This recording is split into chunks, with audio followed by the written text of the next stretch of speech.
ನಮಸ್ಕಾರ ಸ್ನೇಹಿತರೆ, ನಾನು ಮೇಘರಾಜ್.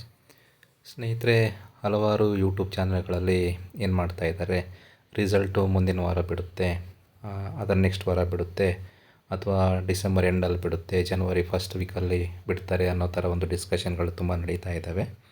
ಸೊ ರಿಸಲ್ಟ್ ಬಗ್ಗೆ ಡಿಸ್ಕಷನ್ ಮಾಡೋದು ಬೇಡ ಈಗ. ಸೊ ನನ್ನ ಉದ್ದೇಶ ಏನು, ಫಸ್ಟು ಹಲವಾರು ಸಬ್ಜೆಕ್ಟ್ಗಳಿಗೆ ಏನು ರಿವೈಸ್ಡ್ ಕೀ ಆನ್ಸರ್ನ ಬಿಟ್ಟಿಲ್ಲ, ಅದು ಯಾಕೆ ಅಂತ ಹೇಳ್ತೇನೆ. ಮತ್ತು ರಿಸಲ್ಟ್ ಯಾವಾಗ ಬಿಡ್ತಾರೆ ಅದನ್ನು ಸಹ ನಿಮಗೆ ಹೇಳೋದಕ್ಕೆ ನಾನು ಈಗ ಬಂದಿದ್ದೀನಿ. ಸೊ ಮೊದಲೇ ಏನಾಗಿದೆ, ಕರ್ನಾಟಕ ಎಕ್ಸಾಮಿನೇಷನ್ ಅಥಾರಿಟಿಯವರು 7/12/2024ಕ್ಕೆ ಸುಮಾರು ಪತ್ರಿಕೆ 1 ಮತ್ತು ಪತ್ರಿಕೆ 2ರ ಒಟ್ಟು 47 ವಿಷಯಗಳಿಗೆ ಕೀ ಉತ್ತರಗಳನ್ನು 26ನೇ ತಾರೀಕಿಗೆ ಬಿಟ್ಟಿದ್ದರು. 26ನೇ ತಾರೀಕು ಅಂದರೆ ನವೆಂಬರ್ 26ಕ್ಕೆ ಬಿಟ್ಟಿದ್ದರು. ಸೊ ಆ ಉತ್ತರಗಳಿಗೆ ಏನಾರ ಆಕ್ಷೇಪಣೆಗಳಿದ್ದಲ್ಲಿ 29ನೇ ತಾರೀಕು ಸಂಜೆ 5 ಗಂಟೆವರೆಗೂ ಆಕ್ಷೇಪಣೆ ಸಲ್ಲಿಸೋದಕ್ಕೆ ಅವಕಾಶವನ್ನು ಮಾಡಿಕೊಟ್ಟಿದ್ರು. ಅದೇ ಥರ ಸುಮಾರು 16 ವಿಷಯಗಳಿಗೆ ಅಭ್ಯರ್ಥಿಗಳಿಂದ ಯಾವುದೇ ಆಬ್ಜೆಕ್ಷನ್ಸು ಫೈಲ್ ಆಗಿಲ್ಲ. ಉಳಿದ ಹಾಗೆ 31 ವಿಷಯಗಳಿಗೆ ಏನಾಗಿದೆ, ಆಕ್ಷೇಪಣೆಗಳನ್ನು ಸ್ವೀಕೃತ ಮಾಡಿಕೊಂಡು ಆ ವಿಷಯ ತಜ್ಞರ ಜೊತೆ ಪರಿಶೀಲನೆ ಮಾಡಿ ವಿಷಯ ತಜ್ಞರ ಸಮಿತಿಯ ಶಿಫಾರಸಿನಂತೆ ಒಂದು 28 ವಿಷಯಗಳಿಗೆ ಕೆಲವು ಕೀ ಉತ್ತರಗಳನ್ನು ತಿದ್ದುಪಡಿ ಮಾಡಿ ಪ್ರಕಟಣೆ ಮಾಡಿದ್ದಾರೆ. ಸೊ 28 ವಿಷಯಗಳನ್ನು ಹೊರತುಪಡಿಸಿ ಉಳಿದ ಯಾವ ವಿಷಯಗಳಿಗೆ ಕೀ ಆನ್ಸರ್ನ ಬಿಟ್ಟಿಲ್ಲ ಅಂತ ನೋಡೋದಾದರೆ, ರಿವೈಸ್ಡ್ ಕೀ ಆನ್ಸರ್ನ ಬಿಟ್ಟಿರೋ ಅದು ನೋಡಿದರೆ ಪೊಲಿಟಿಕಲ್ ಸೈನ್ಸು, ಕಾಮರ್ಸು, ಇಲ್ಲಿ ಈ ಸಬ್ಜೆಕ್ಟ್ಗಳು ಏನು ಮೆನ್ಷನ್ ಮಾಡಿದಾರಲ್ಲ, ಈ ಸಬ್ಜೆಕ್ಟ್ಗಳಿಗೆ ಈ ಲೀಸ್ಟಲ್ಲಿ ಕಾಣಿಸಿರೋಂಥ ಎಲ್ಲ ಸಬ್ಜೆಕ್ಟ್ಗಳಿಗೆ ಏನಾಗಿದೆ, ರಿವೈಸ್ಡ್ ಕೀ ಆನ್ಸರ್ನ ಬಿಟ್ಟಿದ್ದಾರೆ. ಸೊ ಯಾವ ಸಬ್ಜೆಕ್ಟಿಗೆ ರಿವೈಸ್ಡ್ ಕೀ ಆನ್ಸರ್ನ ಬಿಟ್ಟಿಲ್ಲ ನೋಡಿ. So earth science, mathematics, physics, ಈ ಕೀ ಉತ್ತರಗಳಲ್ಲಿ ಯಾವುದೇ ಬದಲಾವಣೆಗಳು ಇರೋದಿಲ್ಲ ಅಂತ ಹೇಳಿದ್ದಾರೆ. ಸೊ ಇದಿಷ್ಟು ರಿವೈಸ್ಡ್ ಕೀ ಆನ್ಸರ್ ಯಾಕೆ ಬಿಟ್ಟಿಲ್ಲ ಅನ್ನೋದಾಯಿತು. ಯಾಕಂದರೆ ಯಾರೂ ಆಬ್ಜೆಕ್ಷನ್ಸ್ ಹಾಕಿಲ್ಲ, ಹಾಗಾಗಿ ಅಲ್ಲಿ ಕೀ ಆನ್ಸರ್ಗಳನ್ನು ಬಿಟ್ಟಿಲ್ಲ.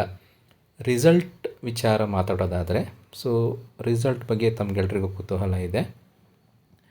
So result most probably 95% December last week ಅಥವಾ ಜನವರಿ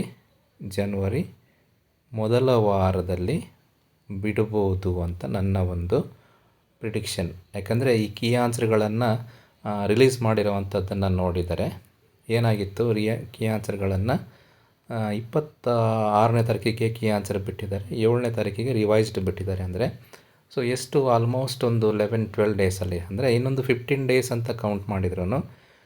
ಇವತ್ತೆಷ್ಟು 12ನೇ ತಾರೀಕು. So most probably last week of the Saturday ಅಥವಾ ಸಂಡೇ ಬಿಡ್ಬೋದು. ಆ ವೀಕಲ್ಲಿ ಬರುವಂಥ ಸಾಟರ್ಡೆ ಸಂಡೇ. ಯಾಕಂದರೆ ಕೆ ಇವರು ಆಲ್ಮೋಸ್ಟ್ ಕೀ ಆನ್ಸರ್ಗಳನ್ನಾಗಲಿ ಪ್ರತಿಯೊಂದನ್ನು ಸಾಟರ್ಡೇಸು ಸಂಡೇಸು ಬಿಟ್ಟಿರೋದೇ ಇದೆ. ಹಾಗಾಗಿ ರಿಸಲ್ಟ್ ಯಾವಾಗಾದರೂ ಬರಲಿ ಸ್ನೇಹಿತರೆ, ಯಾರಿಗೆಲ್ಲ ನನ್ನ ರಿಸಲ್ಟು ನಾನು 100% ಕ್ಲಿಯರ್ ಮಾಡ್ತೀನಿ, ನನ್ನ ಅನಾಲಿಸಿಸ್ ಮೇಲೆ ನಿಮ್ಮ ಕಟ್ ಆಫ್ ಸ್ಕೋರು ಸೇಫ್ ಯಾರಿಗಾಗಿದೆ ಅವರೆಲ್ಲ ದಯವಿಟ್ಟು ಡಾಕ್ಯುಮೆಂಟ್ಸ್ನ ರೆಡಿ ಮಾಡ್ಕೊಳ್ಳಿ. ಯಾಕಂದರೆ ಫೈನಲ್ ಕಟ್ ಆಫ್ ಬಿಟ್ಟ ಮೇಲೆ ನಿಮ್ಗೆ ಆ ಕಡೆ ಒಂದು 15 ಡೇಸ್ ಟೈಮ್ ಕೊಡ್ತಾರೆ. ಸೊ ಅಷ್ಟು ಒಳಗೆ ನೀವು ನಿಮ್ಮ ಡಾಕ್ಯುಮೆಂಟ್ಸ್ನ ರೆಡಿ ಮಾಡ್ಕೊಳ್ಳಿ. ಸುಮ್ಮನೆ ಲಾಸ್ಟಿಗೆ ಟೆನ್ಷನ್ ಮಾಡ್ಕೋಬೇಡಿ ಅಂತ ಹೇಳ್ತಾ ಈ ಒಂದು ಡಿಸ್ಕಷನ್ನ ನಾನು ಇಲ್ಲಿಗೆ ಎಂಡ್ ಮಾಡ್ತೀನಿ. ರಿಸಲ್ಟ್ ಬಗ್ಗೆ ಆಲ್ಮೋಸ್ಟ್ ಡಿಸೆಂಬರ್ ಎಂಡ್ ಅಥವಾ ಜನವರಿ ಫಸ್ಟ್ ವೀಕು, ಅದಕ್ಕಿಂತ ಮುಂಚೆ ಬಿಡ್ಬೋದಾ ಸರ್? ಚಾನ್ಸಸ್ ಇದೆ, ಬಟ್ ನನಗೆ ಆ ಥರ ಅನಿಸ್ತಾ ಇಲ್ಲ. 95% ಈ ಮಂತ್ ಎಂಡಲ್ಲಿ ಬಿಡ್ತಾರೆ ಅಂತ ಒಂದು ನಂಬಿಕೆ ಇದೆ. ಸೊ ಪ್ರತಿಯೊಂದಕ್ಕೂ ಕಮೆಂಟ್ ಮಾಡಿ. Thank you. ಎಲ್ರಿಗೂ ಒಳ್ಳೆಯದಾಗಲಿ.